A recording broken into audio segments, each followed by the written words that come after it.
BAD-1210, welcome to Module 2.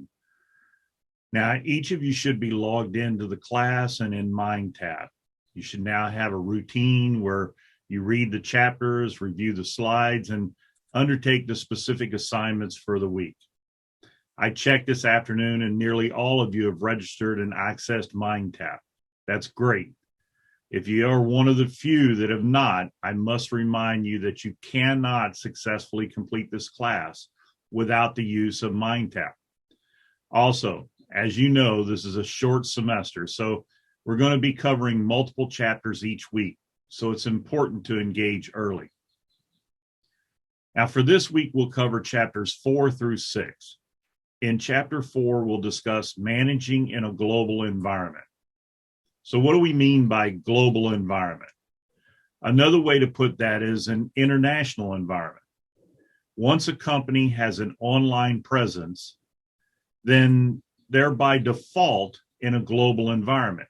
Anybody, anywhere can engage in their business operations. Even more complicated is operating a business with a global employee base.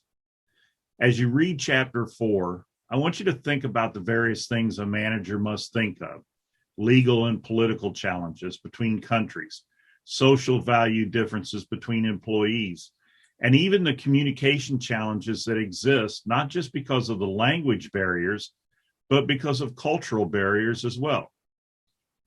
In chapter 5, we're going to look at managing ethics and social responsibility.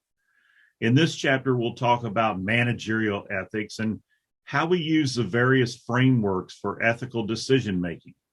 We'll also look at the topic of social responsibility, or a company acting in a way that takes societal impact into consideration, not just thinking about the bottom line.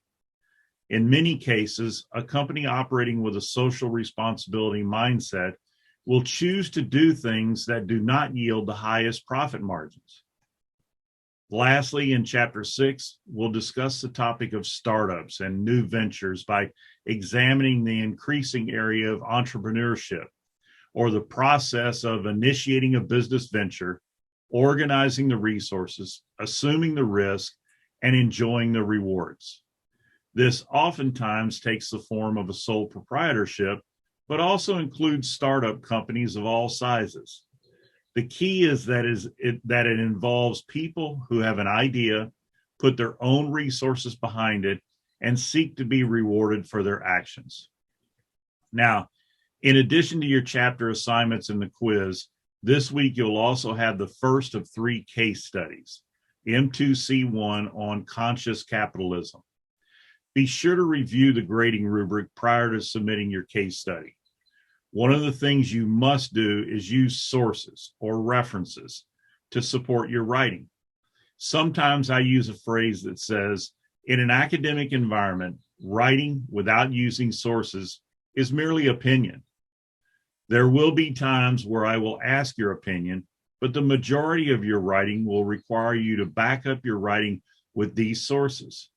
You should always include our text as a source as well as other references.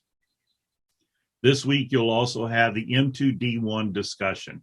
Remember, your initial post should be well thought out and also supported by sources, and should be submitted no later than Wednesday night at midnight.